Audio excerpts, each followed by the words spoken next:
استقلال اور ثابت قدمی سے استعمال کرے تو وہ معجزہ نما کارنامے انجام دے سکتا ہے۔ محاصرے کے دوران آپ صلی اللہ علیہ وسلم کی سرگرمیاں اور آپ صلی اللہ علیہ وسلم کی حالت ایک سالار کے علاوہ ایک سپاہی کی بھی تھی۔ آپ صلی اللہ علیہ وسلم کو اس کیفیت اور اس سرگرمی میں دیکھ کر مسلمان بھوک اور پیاس کو بھول گئے اور ان میں ایسا جوش پیدا ہوا کہ ان میں بعض خندق کے قریب چلے جاتے اور قریش کو بزدلی کے طعنے دیتے۔ وہ 7 مارچ 627 عیسوی کا دن تھا جب ابو سفیان نے پریشان ہو کر کہا کہ حی بن اخطب کو بلاؤ۔ اس کی پریشانی کا باعث یہ تھا کہ 10 دنوں میں اس کے لشکر کی خوراک کا ذخیرہ بہت کم رہ گیا تھا۔ سپاہیوں نے قرب و جوار کی بستیوں میں لوٹ مار کر کے کچھ خوراک تو حاصل کر لی تھی، لیکن اس ریگزار میں لوگوں کے گھروں میں بھی خوراک کا کوئی ذخیرہ نہیں ہوتا تھا۔ قریش کے لشکر میں بددلی پھیلنے لگی۔ اپنے لشکر کے جذبے کو یوں ٹھنڈا پڑتے دیکھ کر اس نے یہودیوں کے ایک قبیلے کے سردار کو یعنی ہوئی بن اخطب کو بلایا، جو قریش کی زمین دوز مدد کے لیے لشکر کے قریب ہی موجود تھا۔ وہ تو اس انتظار میں تھا کہ اہل قریش اسے بلائیں اور اس سے مدد مانگے۔ مدینہ سے کچھ ہی دور یہودیوں کے ایک قبیلے بنو قریظہ کی بستی تھی۔ اس قبیلے کا سردار کعب بن اسد اس بستی میں رہتا تھا۔ اس رات جب وہ گہری نیند سویا ہوا تھا، دروازے پر بڑی زور کی دستک سے اس کی آنکھ کھل گئی۔ اس نے اپنے غلام کو آواز دے کر کہا، دیکھو باہر کون ہے؟ غلام نے کہا، ہوئی بن اخطب آیا ہے۔ رات کے اس وقت وہ اپنے ہی کسی مطلب سے آیا ہوگا۔ کعب بن اسد نے غصیلی آواز میں کہا، اسے کہو کہ میں اس وقت تمہارا کوئی مطلب پورا نہیں کر سکتا، دن کے وقت آنا۔ بنو قریظہ یہودیوں کا وہ قبیلہ تھا جس نے مسلمانوں کے ساتھ دوستی کا اور ایک دوسرے کے خلاف جنگ نہ کرنے کا معاہدہ کر رکھا تھا۔ اس معاہدے میں یہودیوں کے دوسرے 2 قبیلے بنو قینقاع اور بنو نذیر بھی شامل تھے، لیکن ان دونوں قبیلوں نے اس معاہدے کی خلاف ورزی کی تھی اور مسلمانوں نے انہیں وہ سزا دی تھی کہ وہ لوگ شام کی طرف بھاگ گئے تھے۔ صرف بنو قریظہ تھا جس نے معاہدے کو برقرار رکھا اور اس کا احترام کیا۔ مسلمان جنگ خندق میں اس قبیلے کی طرف سے ذرا سا بھی خطرہ محسوس نہیں کر رہے تھے۔ ہوئی بن اخطب بھی یہودی تھا۔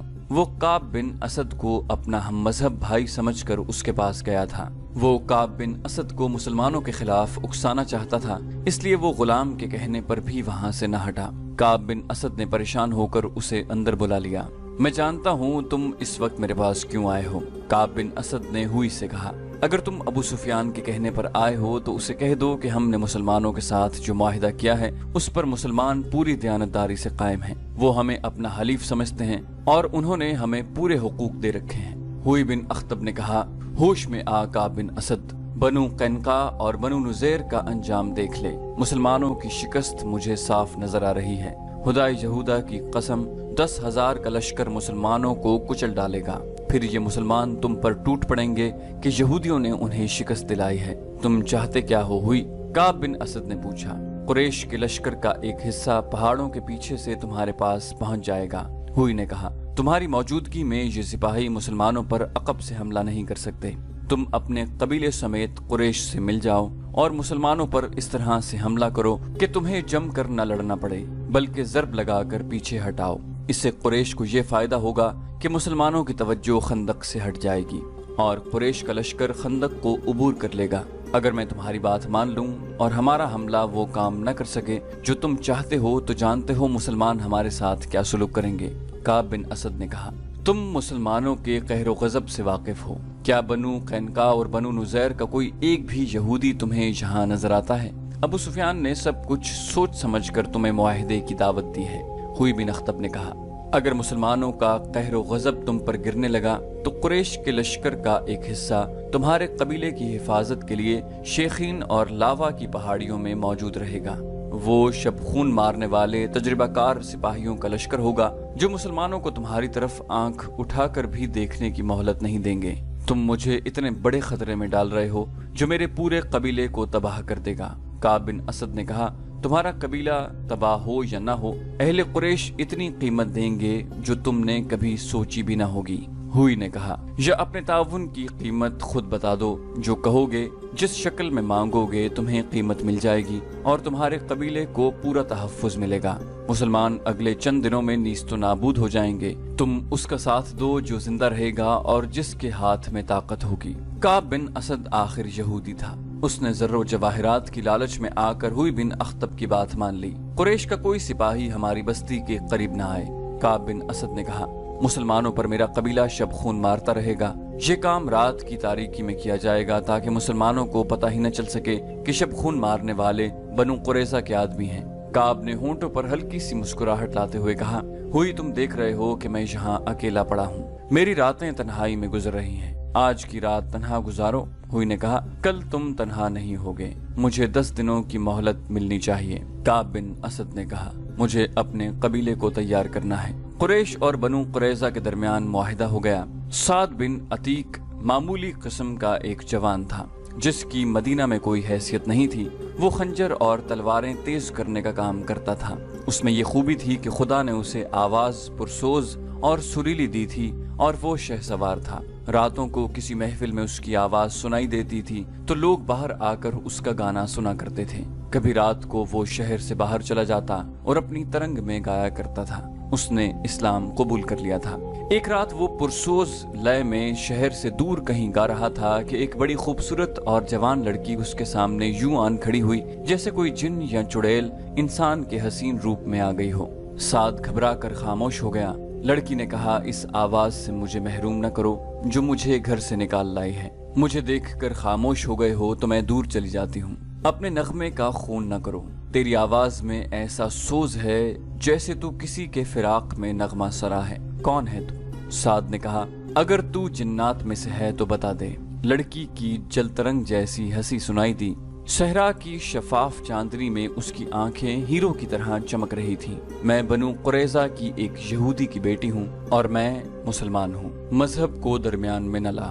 یہودن نے کہا، نغموں کا کوئی مذہب نہیں ہوتا، میں تیرے لیے نہیں تیرے نغمے اور تیری آواز کے لیے آئی ہوں۔ سعد دوبارہ اپنی دھن میں گنگنانے لگا۔ ایک روز یہودن نے اسے کہا کہ سعد قبول کر لے تو وہ اس کے پاس آ جائے گی اور اسلام قبول کر لے گی۔ 2-3 روز ہی گزرے تھے کہ مدینہ کا محاصرہ آ گیا۔ سعد بن عتیق کا کام بڑھ گیا۔ اس کے پاس تلواریں، خنجر اور برچھیوں کی انیاں تیز کروانے والوں کا ہجوم لگا رہنے لگا۔ وہ راتوں کو بھی کام کرتا تھا۔ ایک روز یہ یہودن اپنے باپ کی تلوار اٹھائی اس کے پاس آئی۔ یہودن نے کہا، تلوار تیز کرانے کے بہانے آئی ہوں، آج ہی رات یہاں سے نکلو ورنہ ہم کبھی نہ مل سکیں گے۔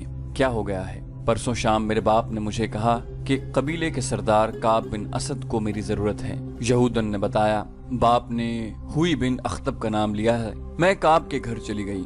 وہاں ہوئی کے علاوہ 2 اور آدمی بیٹھے ہوئے تھے۔ وہ اس طرح کی باتیں کر رہے تھے کہ مسلمانوں کے آخری دن آ گئے ہیں۔ کعب بن اسد، ہوئی بن اخطب اور قریش کے درمیان اس لڑکی کی موجودگی میں معاہدہ ہوا اور مسلمانوں پر عقب سے حملوں کا منصوبہ طے ہوا۔ اس یہودن کو رات بھر کعب کے پاس گزارنی پڑی۔ صبح وہ اپنے گھر آ گئی۔ اسے مسلمانوں کے ساتھ کوئی دلچسپی نہ تھی، اس کی دلچسپیاں سعد کے ساتھ تھیں۔ اس کے کانوں میں یہ بات بھی پڑی تھی کہ کعب اسے بیوی یا داشتہ کی حیثیت سے اپنے پاس رکھ لے گا۔ سعد بن عتیق اس یہودن کی محبت کو تو بھول ہی گیا۔ اس نے یہودن کو گھر بھیج دیا اور ایک بزرگ مسلمان کو بتایا کہ کعب بن اسد نے ہوئی کے کہنے پر قریش کے ساتھ معاہدہ کر لیا ہے۔ اس بزرگ نے یہ اطلاع اوپر پہنچا دی۔ رسول اکرم صلی اللہ علیہ وآلہ وسلم کو بتایا گیا کہ بنو قریظہ نے بنو قینقاع اور بنو نذیر کی طرح اپنا معاہدہ توڑ دیا ہے۔ آپ صلی اللہ علیہ وسلم نے کعب بن اسد کے خلاف کوئی کارروائی کرنے سے پہلے یہ یقین کر لینا ضروری سمجھا کہ بنو قریظہ نے واقعی قریش کے ساتھ معاہدہ کر لیا ہے۔ اللہ اپنے نام لیوا بندوں کی مدد کرتا ہے۔ اس کے فوراً بعد ایک ایسا واقعہ ہوا کہ جس سے تصدیق ہو گئی کہ بنو قریظہ اور قریش کے درمیان بڑا خطرناک معاہدہ ہوا ہے۔ واقعہ یوں ہوا، عورتوں اور بچوں کو شہر کے ان مکانوں اور چھوٹے چھوٹے قلعوں میں منتقل کر دیا گیا تھا جو خندق سے دور تھے۔ ایک ایسے ہی قلعے میں رسول اکرم صلی اللہ علیہ وسلم کی پھپھی صفیہ رضی اللہ عنہا چند ایک عورتوں اور بہت سے بچوں کے ساتھ مقیم تھیں۔ ایک روز صفیہ رضی اللہ عنہا قلعے کی فصیل پر گھوم پھر رہی تھیں کہ انہوں نے نیچے دیکھا ایک آدمی دیوار کے ساتھ ساتھ مشکوک سی چال چلتا جا رہا تھا۔ وہ کہیں رکتا، دیوار کو دیکھتا اور آگے چل پڑتا۔ صفیہ رضی اللہ عنہا اسے چھپ کر دیکھنے لگی۔ صاف پتہ چلتا تھا کہ یہ آدمی قلعے کے اندر آنے کا کوئی راستہ یا ذریعہ دیکھ رہا ہے۔ صفیہ رضی اللہ عنہا کو اس وجہ سے بھی اس آدمی پر شک ہوا کہ شہر کے تمام آدمی خندق کے قریب مورچہ بند تھے یا جنگ کے کسی اور کام میں مصروف تھے۔ اگر یہ کوئی اپنا آدمی ہوتا اور کسی کام سے آیا ہوتا تو دروازے پر دستک دیتا۔ قلعے میں عورتوں اور بچوں کے ساتھ صرف ایک مرد تھا۔ یہ تھے عرب کے مشہور شاعر حسان بن ثابت۔ صفیہ رضی اللہ عنہا نے حسان رضی اللہ عنہ سے کہا کہ نیچے ایک آدمی مشکوک انداز سے دیوار کے ساتھ ساتھ جا رہا ہے، مجھے شک ہے کہ وہ یہودی ہے۔ انہوں نے حسان رضی اللہ عنہ سے کہا، تم جانتے ہو حسان، بنو قریظہ نے دوستی کا معاہدہ توڑ دیا ہے، یہ شخص مجھے یہودیوں کا مخبر معلوم ہوتا ہے۔ بنو قریظہ ہم پر عقب سے حملہ کریں گے تاکہ ہمارے مردوں کی توجہ خندق کی طرف سے ہٹ جائے اور وہ پیچھے آ جائیں۔ یہودیوں کے پاس ہمارے مردوں کو مورچوں سے نکال کر پیچھے لانے کا یہ طریقہ کارآمد ہوگا کہ وہ ان قلعوں پر حملہ شروع کر دیں جن میں عورتیں اور بچے ہیں۔ نیچے جاؤ حسان، اللہ تمہارا نگہبان ہو۔ اس شخص کو للکارو، اگر وہ واقعی یہودی ہو تو اسے قتل کر دو۔ خیال رکھنا کہ اس کے ہاتھ میں برچھی ہے اور اس کے چوغے کے اندر تلوار بھی ہوگی۔ حسان بن ثابت نے کہا، اے عظیم خاتون، کیا آپ نہیں جانتی کہ میں بیمار ہوں؟ اگر مجھ میں ذرا سی طاقت بھی ہوتی تو اس وقت میں میدان جنگ میں ہوتا۔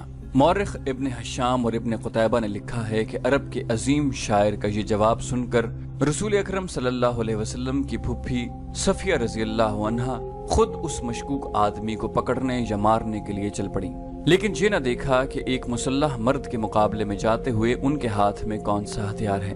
وہ جلدی میں جو ہتھیار لے کر گئیں وہ برچھی نہیں تھی، تلوار نہیں تھی، وہ ایک ڈنڈا تھا۔ صفیہ رضی اللہ عنہا دوڑتی ہوئی باہر نکلی اور اس مشکوک آدمی کے پیچھے جا رکی جو دیوار کے ساتھ کھڑا اوپر دیکھ رہا تھا۔ صفیہ رضی اللہ عنہا نے اسے للکارا، کون ہے تو؟ مشکوک آدمی نے بدک کر پیچھے دیکھا، اگر وہ کسی غلط نیت سے نہ آیا ہوتا تو اس کا انداز کچھ اور ہوتا، مگر اس نے برچھی تان لی۔ حضرت صفیہ نے اس کا چہرہ دیکھا تو کوئی شک نہ رہا کہ وہ یہودی تھا اور وہ بنو قریظہ کا ہی ہو سکتا تھا۔ اسے یقین تھا کہ وہ ایک عورت ہے، وہ بھی ایک ڈنڈے سے مسلح، اس کا کچھ نہیں بگاڑ سکے گی۔ حضرت صفیہ نے للکار کر کہا، تجھ پر خدا کی لعنت، کیا تو بنو قریظہ کا مخبر نہیں ہے؟ یہودی نے کہا، محمد کی پھپھی یہاں سے چلی جا، کیا تو میرے ہاتھوں مرنے آئی ہے؟ ہاں، میں بنو قریظہ کا آدمی ہوں۔ وہ بولی، پھر تو یہاں سے زندہ بچ کر نہیں جائے گا۔ یہودی نے قہقہ لگایا اور بڑھ کر برچھی ماری۔ جس تیزی سے برچھی آئی تھی اس سے زیادہ تیزی سے صفیہ رضی اللہ عنہا ایک طرف ہو گئیں۔ یہودی کا وار خالی گیا تو وہ سنبھل نہ سکا، وہ آگے کو جھکا اور اپنے بڑھتے ہوئے قدموں کو نہ روک سکا۔ صفیہ رضی اللہ عنہا نے پوری طاقت سے اس کے سر پر ڈنڈا مارا۔ ایک عورت کے بازو میں خدا کا قہر آ گیا تھا۔ یہودی رک کر سیدھا ہوا لیکن اس کا سر ڈولنے لگا۔ حضرت صفیہ نے اسے سنبھلنے کا موقع نہ دیا اور اس کے سر پر پہلے سے زیادہ زور سے ڈنڈا مارا۔ اب یہودی کھڑا نہ رہ سکا، اس کے ہاتھ سے برچھی گری، پھر اس کے گھٹنے زمین سے لگے۔ حضرت صفیہ نے اس کے سر پر، جس سے خون بہ رہا تھا، ایک اور ڈنڈا مارا۔ وہ جب بے ہوش ہو کر لڑک گیا تو صفیہ رضی اللہ عنہا اس کے سر پر ہی ڈنڈے مارتی چلی گئیں جیسے زہریلے ناگ کا سر کچل رہی ہوں۔ حضرت صفیہ نے اس وقت ہاتھ روکا جب یہودی کی کھوپڑی کچلی گئی اور اس کا جسم بے حس ہو گیا۔ حضرت صفیہ قلعے میں چلی گئیں۔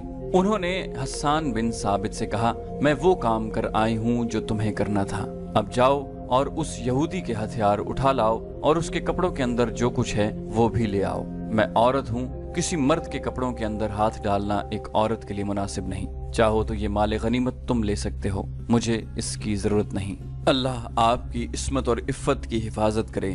حسان رضی اللہ عنہ نے شاعروں کی مسکراہٹ سے کہا، مال غنیمت کی ضرورت مجھے بھی نہیں ہے اور میں اپنے اندر اتنی توانائی محسوس نہیں کرتا کہ یہ کام انجام دے سکوں۔ مورخین لکھتے ہیں کہ یہ خبر رسول اکرم صلی اللہ علیہ وسلم تک پہنچی تو آپ کو پریشانی ہوئی۔ شہر میں خوراک کی کیفیت یہاں تک پہنچ گئی تھی کہ ہر فرد کو اس کی اصل ضرورت کی صرف 1/4 خوراک ملتی تھی۔ رسول اکرم نے خدائے ذوالجلال سے مدد مانگی اور کوئی حکمت عملی سوچنے لگے۔ ادھر خندق کا محاذ سرگرم تھا۔ خالد کو اپنی اس وقت کی بے چینی اور بےتابی اچھی طرح یاد تھی۔ وہ خندق کے ساتھ ساتھ گھوڑا دوڑاتا اور کہیں سے خندق عبور کرنے کے طریقے سوچتا تھا۔ وہ مرد میدان تھا، لڑے بغیر واپس جانے کو اپنی توہین سمجھتا تھا، مگر وہاں لڑائی اس نوعیت کی ہو رہی تھی کہ قریش کے تیر انداز خاصی تعداد میں خندق کے اس مقام پر قریب آ جاتے جہاں مسلمان مورچہ بند تھے۔ یہ سلا کی پہاڑی تھی۔ تیر انداز مسلمانوں پر تیر برساتے، مسلمان جوابی تیر اندازی کرتے۔